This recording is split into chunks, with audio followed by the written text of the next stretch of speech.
Hello friends, स्वागत है आपका आपके अपने यूट्यूब चैनल आरपी ट्रिक में। आज मैं आपके सामने वन दरोगा स्पेशल भाग 2 यानी कि पार्ट 2 लेके आया हूँ। ये सारे क्वेश्चन वन लाइनर हैं। इन क्वेश्चनों को स्टार्ट करने से पहले ये मेरा चैनल है आरपी ट्रिक, इसे लाइक करिए, शेयर करिए, कमेंट करिए और सब्सक्राइब करना बिल्कुल भी ना भूलें, क्योंकि सब्सक्राइब काफ़ी ज़्यादा कम है दोस्तों। आज मैं इन क्वेश्चनों को हिंदी के साथ साथ इंग्लिश में भी ट्रांसलेट करके लाया हूँ, ताकि हिंदी वालों को तो समझ में आए, साथ ही साथ इंग्लिश वाले भी आसानी से ही समझ जाएँ। ठीक है दोस्तों, चलिए आइए अब क्वेश्चनों में चलते हैं। पहला क्वेश्चन है शरीर की सबसे छोटी कोशिका किसे कहा जाता है, यानी कि who is called the smallest cell in the body. Smallest cell in the body किसे बोला जाता है, तो ये है माइकोप्लाज्मा। माइकोप्लाज्मा को ही सबसे छोटी लिविंग कोशिका के तौर पर भी जाना जाता है। ठीक है, क्योंकि ये मोनेरा किंगडम से है, इसमें सेल वॉल नहीं होती है, ये प्रिक्योरेटिक होते हैं। प्रिक्योरेटिक मतलब जिनमें केंद्रक नहीं होता है, यानी कि केंद्र एक तौर पे परिपक्व नहीं होता है। ठीक है, कोशिका भित्ति भी इनमें नहीं होती है। साथ ही साथ इनमें इंडिपेंडेंटली ग्रोथ और रिप्रोडक्शन होता है। ठीक है, स्वतंत्र रूप से ये विकास और प्रजनन कर सकते हैं। इनका लगभग 0.0001 माइक्रोमीटर इनका लगभग साइज होता है, इतना ये अपना आकार रखते हैं। ठीक है दोस्तों, तभी माइकोप्लाज्मा को सबसे छोटी कोशिका के तौर पे जाना जाता है। अब हम चलते हैं अगले प्रश्न की ओर। अगला प्रश्न है अमीबा किस जगत किंगडम से है। Amoeba is from which world kingdom, किस वर्ल्ड किंगडम से अमीबा रिलेटेड है, तो ये है प्रोटिस्टा। प्रोटिस्टा जिसे हम प्रोटोजुआ भी कहते हैं, प्रोटोजुआ से रिलेटेड है अमीबा। ठीक है, अब अमीबा प्रोटोजुआ से है। इस प्रोटिस्टा जो किंगडम है, इसमें अमीबा के साथ साथ यूग्लिना भी आता है, पैरामीशियम आता है। ठीक है, ये सारे यूनिसेलुलर होते हैं। ठीक है, और अगर हम अमीबा को देखें तो अमीबा का शेप ये है। ठीक है, यूनिसेलुलर इसका शेप होता है। और मान लो ये भोजन का कोई टुकड़ा है, ठीक है, पीस ऑफ फूड है। ठीक है, अब इस भोजन के टुकड़े को ये अपने अंदर लेना चाहता है, यानी कि खाना चाहता है। तो ये किस तरीके से खाएगा, इसकी प्रोसेस ये होती है। मान लो ये भोजन का टुकड़ा है, तो अमीबा इस भोजन के टुकड़े को कुछ इस तरीके के आकार से बनाकर इसको भोजन के टुकड़े को घेर लेगा, और ये भोजन के टुकड़े को अपने अंदर धीरे धीरे समाहित कर लेगा, अंदर ग्रहण कर लेगा। ठीक है, और जो इसके ये पार्ट होते हैं ना, जो ये भुजाएं होती हैं, आम होती हैं, इन्हें बोला जाता है स्यूडोपोडिया। क्या कहा जाता है, इन्हें बोला जाता है स्यूडोपोडिया। अब इनका नाम स्यूडोपोडिया ही क्यों रखा गया, क्योंकि स्यूडोपोडिया का मतलब एक तरीके से हो सकता है, स्यूडो मतलब गलत, पोडिया मतलब भुजाएं। ठीक है, आम, आर्म्स। ठीक है, गलत भुजाओं के तौर पर इन्हें जाना जाता है। गलत भुजाएं मतलब, गलत भुजाओं मतलब कि गलत भुजाओं के द्वारा ही, यानी कि अवांछित एक तरीके की अलग गलत भुजाओं से ही ये भोजन को घेर लेती हैं, भोजन के टुकड़े को घेर लेती हैं और अपने अंदर ग्रहण कर लेती हैं, समाहित कर लेती हैं। ठीक है दोस्तों, चलिए, ये था अमीबा के बारे में। अब हम अगले प्रश्न की ओर चलते हैं। अगला प्रश्न बोल रहा है ऐसा कवक जो एकोशिकी होता है। ठीक है, a fungus that is unicellular, unicellular is called, उसको क्या बोला जाता है, यूनिसेलुलर।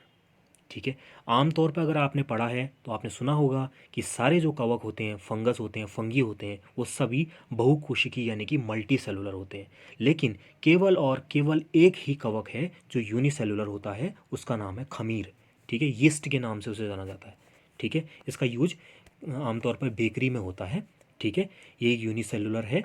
और जो मल्टी सेलुलर होते हैं, इसके अलावा जो उनके एग्जाम्पल हैं, मशरूम हो गया, मोल्ड हो गया, ये सारे मल्टी सेलुलर में आते हैं। लेकिन केवल और केवल एक यीस्ट या खमीर ही एक कोशिकी यानी कि यूनिसेलुलर है। ये क्वेश्चन एग्जाम की पॉइंट ऑफ व्यू से काफ़ी ज़्यादा इंपॉर्टेंट हो जाता है। ठीक है दोस्तों, ये काफ़ी ज़्यादा इंपॉर्टेंट क्वेश्चन हो जाता है। तो अब हम चलते हैं अगले प्रश्न की ओर। अगला प्रश्न है मस्तिष्क का कौन सा भाग बुद्धिमत्ता, चेतना, शक्ति के बारे में बताता है। ठीक है, which part of the brain tells about the intelligence and consciousness. ठीक है, यानी कि चेतना, शक्ति और बुद्धिमत्ता के बारे में कौन बताता है, उसका नाम है प्रमस्तिष्क। ठीक है, जिसे हम सेरिब्रम भी बोलते हैं। ठीक है, प्रमस्तिष्क यानी कि इंग्लिश में हम इसमें सेरिब्रम भी बोलते हैं। सेरिब्रम होता कहाँ है, यह अग्र मस्तिष्क यानी कि फोर ब्रेन में होता है। और फोर ब्रेन को ही मस्तिष्क का सबसे बड़ा भाग कहते हैं। ठीक है, सेरिब्रम के अंदर होता है, सेरिब्रम होता है अग्र मस्तिष्क के अंदर, और अग्र मस्तिष्क को ही सबसे बड़ा पार्ट मस्तिष्क का यानी कि ह्यूमन ब्रेन का बोला जाता है। ठीक है दोस्तों, क्लियर हो गया। चलिए अब अगले प्रश्न की ओर हम चलते हैं। अगला प्रश्न क्या बोल रहा है, आलू किस कुल से संबंधित है। आलू यानी कि to which family is potato related. ठीक है, पोटैटो किस फैमिली से रिलेटेड है, तो ये है सोलोनेसी। कौन सी फैमिली है, सोलोनेसी, सोलोनेसी फैमिली से रिलेटेड है आलू। ठीक है, सोलोनेसी फैमिली में टोमेटो भी आता है, एग प्लांट आते हैं, टोबैको जिसे तंबाकू बोलते हैं वो आता है, कैप्सिकम शिमला मिर्च आती है, और साथ ही साथ आलू भी आता है। ठीक है, ये सभी सोलोनेसी में आते हैं। ठीक है दोस्तों, चलिए अब हम नेक्स्ट क्वेश्चन की ओर चलते हैं। प्रोटीन का सबसे अच्छा स्रोत कौन सा है। ठीक है, the best source of protein किसे बोला जाएगा, तो best source of protein, best बोला है, सोर्स तो कई सारे हैं, जैसे सोर्स हो गए मीट हो गया, फिश हो गया, बीन्स हो गए। ठीक है, लेकिन यहाँ बेस्ट सोर्स की यानी कि सबसे अच्छा स्रोत, बेस्ट सोर्स की बात हो रही है, तो उसमें आएगा सोयाबीन। ठीक है, soybean is the best source of the protein. ठीक है दोस्तों, ये एग्जामों में आता भी है क्वेश्चन बार बार। ठीक है, चलिए अब नेक्स्ट प्रश्न में चलते हैं। एडवर्ड जेनर ने किसकी खोज की थी। ठीक है, who had Edward Jenner discovered. ठीक है, एडवर्ड जेनर ने किसकी खोज की थी, तो इन्होंने बताया था चेचक के टीके की खोज इन्होंने की थी, यानी कि द स्मॉल पॉक्स वैक्सीन के बारे में इन्होंने बताया था। ये वैक्सीन लगभग 1796 1796 में बनाई गई थी। ठीक है, और the first successful vaccine to be developed. ठीक है, the first successful vaccine to be developed उस टाइम पे एडवर्ड जेनर ने की थी, जिसका नाम था द स्मॉल पॉक्स वैक्सीन, चेचक का टीका। ठीक है, चलिए अब अगले प्रश्न की ओर। मानव शरीर में रक्त का शुद्धिकरण कहाँ पर होता है। ठीक है, where is the purification of blood in human body. ठीक है, तो ये होता है ह्यूमन बॉडी में किडनी में। किडनी में शुद्ध होता है रक्त, यानी कि प्यूरिफिकेशन ऑफ ब्लड। किडनी को शुद्ध हिंदी में बोला जाता है वृक्क, वृक्क बोला जाता है। और कभी कभी एग्जाम में ऑप्शन में आपके वृक्क भी आ सकता है, तो डाउट मत कीजिएगा, क्योंकि वृक्क किडनी को ही बोला जाता है। किडनी को ही, किडनी में ही ब्लड का प्यूरिफिकेशन होता है। ठीक है दोस्तों, चलिए अब अगला क्वेश्चन है, टमाटर सॉस में पाए जाने वाला एसिड। ठीक है, टोमेटो सॉस जो होता है तो कौन सा एसिड उसके अंदर इंक्लूड होता है, तो उसके अंदर होता है एसिडिक एसिड। ठीक है, एसिटिक एसिड होता है। टमाटर सॉस के साथ साथ सिरके में भी एसिडिक एसिड होता है। ठीक है, और एसिडिक एसिड का IUPAC नेम है एथेनोइक एसिड। ठीक है, इसे एथेनोइक एसिड ही बोलते हैं, और इसका फॉर्मूला होता है CH3COOH। ठीक है, CH3COH यानी कि ethanoic acid is IUPAC name, and the common name is acetic acid. ठीक है, सिरके और टमाटर सॉस में ये पाया जाता है। चलिए आइए अब नेक्स्ट क्वेश्चन की ओर चलते हैं। नेक्स्ट क्वेश्चन में बात कर रहा है राष्ट्रीय पर्यावरण अभियांत्रिकी संस्थान। ठीक है, राष्ट्रीय पर्यावरण अभियांत्रिकी संस्थान यानी कि national institute of environmental engineering is कहाँ है ये। ठीक है, राष्ट्रीय अभियांत्रिकी पर्यावरण पर्यावरण अभियांत्रिकी संस्थान ये है नागपुर में। ठीक है, नागपुर में स्थित है, और 1958 में इसकी स्थापना हुई थी। ठीक है, 1958 में इसकी स्थापना हुई थी, और 1958 में DRDO की भी स्थापना हुई थी। ठीक है, ऐसे सन अगर आपको याद करने तो आप कनेक्ट करके चलिए कि 1958 में क्या हुआ था, 1960 में क्या हुआ था। ठीक है, 1958 में आपका 1958 में राष्ट्रीय अभियांत्रिकी पर्यावरण अभियांत्रिकी संस्थान बना, साथ ही साथ DRDO भी 1958 में स्थापित हुआ था। ठीक है दोस्तों, ये क्वेश्चन है। अगले प्रश्न की ओर चलते हैं। किस में रक्त नहीं होता किंतु श्वसन करता है। ठीक है, who does not have blood but does respiration. ठीक है, खून नहीं है शरीर में, लेकिन वो श्वसन यानी कि रिस्पिरेशन यानी ब्रीदिंग कर रहा है। ठीक है, तो वो है क्या है, हाइड्रा। हाइड्रा जिसे हम शुद्ध हिंदी में बुलाते हैं जल व्याल, जल व्याल भी इसे बोला जाता है। हाइड्रा को, ठीक है, जल व्याल के नाम से जाना जाता है और ये निडेरिया संघ से रिलेटेड है। निडेरिया, निडेरिया इसका संघ है, परिवार है, इसका किंगडम है निडेरिया। और साथ ही साथ ये शरीर में अनेक टुकड़ों में विभक्त हो जाता है, टूट जाता है और प्रत्येक भाग में वृद्धि कर नया जीव ये बना लेता है, ठीक है, और जिससे नए जीव का रिबिल्डिंग हो जाती है, पुनरुद्भवन हो जाता है। एक तरीके से ये अलैंगिक जनन है, ठीक है। इंसान तो लैंगिक जनन करता है लेकिन ये अलैंगिक जनन है, ठीक है। कहने का मतलब है कि इस तरीके की इसकी बॉडी होगी, इस तरीके की बॉडी होगी, ठीक है। अलैंगिक जनन किस तरह करेगा कि यहाँ पर से अपना दूसरा पार्ट बना लेगा, ठीक है, और इसका पुनरुद्भवन हो जाएगा, यानी कहने का मतलब है रिबिल्डिंग हो जाएगी, ठीक है। नया जीव विभक्त हो जाएगा, इसी से दूसरा जीव विभक्त हो गया, एक दूसरा हाइड्रा बना लेगा इसी तरीके का, ठीक है। तो इसे क्या बोलेंगे,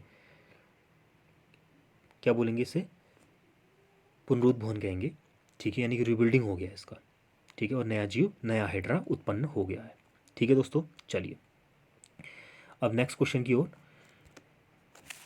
मरकरी को किस धातु के पात्र में रखा जाता है? काफ़ी अच्छा क्वेश्चन है, इंपॉर्टेंट। मरकरी को किस धातु के पात्र में रखा जाता है, यानी कि mercury is placed in which metal vessels, ठीक है, किस धात्विक पात्र में इसे रखा जाता है? तो इसे रखा जाता है लोहा, यानी कि आयरन में इसे रखा जाता है, ठीक है। मरकरी जिसे हम Hg इसका सिंबल है, ठीक है, और इसका एटॉमिक नंबर होता है मरकरी का 80, ठीक है। और मरकरी को आम भाषा में एक तो क्विक सिल्वर के नाम से भी जाना जाता है, ठीक है, क्विक सिल्वर के नाम से मरकरी को जाना जाता है। और साथ ही साथ यहाँ पर एक और चीज़ आया आयरन, जिसे हम Fe से दिखाते हैं, इसका एटॉमिक नंबर होता है 26, यानी कि 26 इन पीरियोडिक टेबल, ठीक है। 1 से लेकर 30 तक जो पीरियोडिक टेबल के जो एलिमेंट हैं वो हमें बाय हार्ट याद होने चाहिए, ठीक है। ये आने वाले एग्ज़ाम में हमारे लिए काफ़ी ज़्यादा इंपॉर्टेंट है, ठीक है। 30 तक आपको याद होनी चाहिए। तो 26 में आ जाता है आयरन, और लगभग कुछ कुछ इंपॉर्टेंट याद कर लीजिए, AU गोल्ड का याद कर लीजिए, 79 होता है, 80 मरकरी होता है, ठीक है, कल बनाया मैंने, इससे प्रीवियस वीडियो में बताया था, 78 प्लेटिनम, ठीक है, और थोरियम 90, यूरेनियम 92, कुछ कुछ खास के आप याद कर सकते हैं एक्स्ट्रा के तौर पे, ठीक है दोस्तों। तो मरकरी में को किस धातु में रखा था? इसको लोहे के अंदर, लोहे के पात्र में या वेसल्स में रखा जाता है, ठीक है दोस्तों। चलिए अब नेक्स्ट क्वेश्चन की ओर। स्टील को कठोरता प्रदान करने के लिए मिलाया जाता है, ठीक है। Steel is added to provide hardness, steel is added to provide hardnesses, ठीक है। कठोरता कैसे मिलेगी स्टील को? तो स्टील को कठोरता मिलती है क्रोमियम के द्वारा, क्रोमियम, ठीक है, क्रोमियम ऐड करके स्टील में आता है। अभी स्टील क्या है? स्टील एक एलॉय होता है, ठीक है। एलॉय का मतलब वो होता है जिसमें 2 या 2 से अधिक धातुएं यानी मेटल को मिला के बनाया जाता है, उसे एलॉय कहते हैं। इसमें क्या होता है कि स्टील में आयरन के साथ साथ 1 और मोर अदर मेटल या नॉन मेटल इसमें ऐड किए जाते हैं, ठीक है। ये मेटल इसमें क्या होता है, और साथ साथ 2 टाइप ऑफ मेटल जिसमें मिलाए जाते हैं, ठीक है, उसे मेटल, और मेटल के साथ साथ और 2 अलग तरह के मेटल या नॉन मेटल भी मिला सकते हैं, उन्हें एलॉय बोला जाता है, जैसे मैंने बता दिया है। और साथ ही साथ इसमें आया नाम क्रोमियम का। क्रोमियम इसका एटॉमिक नंबर होता है 24, ठीक है, 24 इसका परमाणु क्रमांक होता है, ठीक है। 30 तक हमें याद होने ही चाहिए किसी भी हालत में, ठीक है। तो क्रोमियम 24 होता है, ठीक है। चलिए दोस्तों अब नेक्स्ट क्वेश्चन की ओर चलते हैं। नेक्स्ट क्वेश्चन है, चूहों को मारने की दवा को कहा जाता है? चूहों को मारने की दवा, the medicine to kill rats is called, ठीक है। ऐसी दवा जो चूहों को मारती है उसका नाम है zinc phosphide. Zinc phosphide is the name of the to kill the rats, ठीक है। तो जिंक फॉस्फाइड यहाँ पर आया है, कभी कभी इसका नाम ना आके फॉर्मूला आ जाता है। इसका फॉर्मूला होता है जिंक फॉस्फाइड का Zn3P2, ठीक है। फॉस्फेट नहीं बोल रहा है, फॉस्फाइड बोल रहा है, आइड आइड ग्रुप लगाया तो P2 आया है, ठीक है। अगर इसी की जगह एग्जाम्पल में ये भी आ सकता है Zn3PO4 का होल ट्वाइस, ये भी आ सकता है। ये होता है जिंक फॉस्फेट, जिंक फॉस्फेट, और ये क्या है? जिंक फॉस्फाइड, जिसका फॉर्मूला होता है Zn3P2। Zn3P2 इसका फॉर्मूला होता है जिंक फॉस्फाइड का, और Zn3PO4 ये होता है जिंक फॉस्फेट का, ठीक है। एग्जाम में ये ऑप्शन भी आ सकता है, ये भी आ सकता है, कंफ्यूज ना करें आप, ठीक है दोस्तों, तो जिंक फॉस्फाइड क्या होता है, Zn3P2, ठीक है, Zn3P2, ये इसका फॉर्मूला होता है जो चूहे को मारने के लिए प्रयोग में लाया जाता है आमतौर पर। ठीक है दोस्तों, चलिए अब नेक्स्ट प्रश्न में, नीला थोथा किसे बोला जाता है, नीला थोथा जिसे हम ब्लू विट्रल भी बोलते हैं, ठीक है, तो इसे कॉपर सल्फेट को नीला थोथा बोला जाता है, कॉपर सल्फेट। ठीक है, इसका फॉर्मूला थोड़ा यहाँ एडिटिंग में मिस्टेक हो गई है, CuSO4.5H2O। ठीक है, CuSO4 तो होता है, साथ में 5H2O, 5 मॉलिक्यूल ऑफ वाटर के भी इसमें ऐड होते हैं, तब जाके कॉपर सल्फेट नीला थोथा यानी कि ब्लू विट्रल के नाम से इसे जाना जाता है। ठीक है, विट्रल होगा यहाँ पे, ठीक है, कॉपर सल्फेट। ठीक है दोस्तों, चलिए अब नेक्स्ट क्वेश्चन में, भारत में प्रचुर मात्रा में उपलब्ध नाभिकीय ईंधन है। ठीक है, तो abundant nuclear fuel available in India. ठीक है, प्रचुर मात्रा में कौन सा नाभिकीय ईंधन भारत में मौजूद है, उपलब्ध है, यह है थोरियम। ठीक है, जिसे हम थोरियम यानी कि एक तरीके का थोरियम, इसका परमाणु क्रमांक होता है 90। ठीक है, और ये होता है weak radioactive metal, sorry weak radioactive metallic chemical element होता है। ठीक है, कमज़ोर होता है, रेडियो एक्टिव तो होता है लेकिन कमज़ोर radio active metallic chemical element होता है। इसका मेल्टिंग पॉइंट जो होता है हाई होता है, मेल्टिंग पॉइंट मतलब गलनांक हाई होता है, और ये मेलेबल भी है। ठीक है, मेलेबल भी इसे बोला जाता है। ठीक है दोस्तों, चलिए नेक्स्ट क्वेश्चन में, अगला क्वेश्चन है, मटर का वैज्ञानिक नाम क्या है, मटर का वैज्ञानिक नाम, मटर का वैज्ञानिक the scientific name of pea is known as. ठीक है, तो इसे बोला जाता है pisum sativum, pisum sativum is the name of scientific name of pea. और साथ साथ आपको कुछ याद होनी चाहिए, जैसे मेढक का राना डिग्रीना, ठीक है, और आम का मेरीफेरा इंडिका, मैग्नीफेरा इंडिका, और उत्तराखंड के भी आपको अपने राज्य के याद होने चाहिए, जैसे ब्रह्मकमल है, सुसोरिया आबोवेलेटा, रोडेडोड्रोन आर्बोरियम बुरांस, ठीक है, मास्कस का इसोगास्टर कस्तूरी मृग। ठीक है, ये भी आपको कुछ याद होने चाहिए एक्स्ट्रा। ठीक है, तो पाइसम सटाइवम यहाँ पर मटर का वैज्ञानिक नाम होगा। चलिए नेक्स्ट क्वेश्चन में, तो अगला क्वेश्चन है, भारत में कितने प्रकार की मिट्टी पाई जाती है। ठीक है, कितने टाइप की मिट्टी पाई जाती है, ये 8 प्रकार से बता रहे हैं, लेकिन कहीं कहीं मुझे 5 भी मिली हैं, क्योंकि स्थूल रूप से 5 प्रकार की होती हैं, 5 टाइप की। ठीक है, वो होती हैं आपकी जलोढ़ होती है एक, दूसरी होती है काली, तीसरी होती है लाल, चौथी होती है लेटराइट, और पांचवी होती है मरु, जिसे डेजर्ट भी बोलते हैं, डेजर्ट मृदा। ठीक है, ये कहा जाता है। स्थूल रूप से 5 है, लेकिन कहीं कहीं मुझे 8 भी दिखा है। इसका आप मुझे क्लियर करके आंसर कमेंट बॉक्स में देंगे। ठीक है दोस्तों, ये क्वेश्चन आपके लिए एक तरीके से होमवर्क के तौर पर।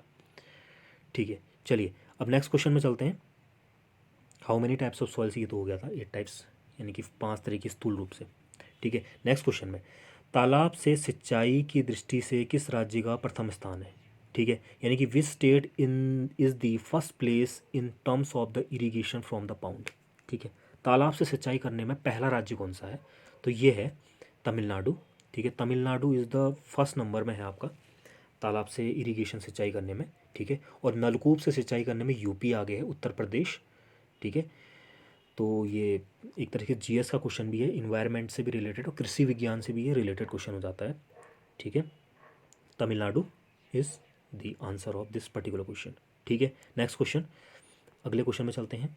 अगला क्वेश्चन है, पादप जगत का जोकर किसे कहा जाता है। ठीक है, यानी कि joker of the plant world, plant kingdom is called. ठीक है, तो ये बोला जाता है माइकोप्लाज्मा। अगर आपने ध्यान दिया तो पहला क्वेश्चन आज का इस वीडियो का वो भी माइकोप्लाज्मा से रिलेटेड था, कि सबसे छोटी कोशिका कौन सी होती है, माइकोप्लाज्मा क्यों होती है, क्योंकि उसमें क्या होता है, एक तरीके से वो मोनेरा किंगडम से आती हैं, उनमें सेल वॉल नहीं होता है, प्रिक्योरिटिक होती हैं। साथ ही साथ एक क्वेश्चन और जुड़ गया, ये भी इंपॉर्टेंट हो गया क्वेश्चन, पादप जगत का जोकर यानी joker of the plant kingdom.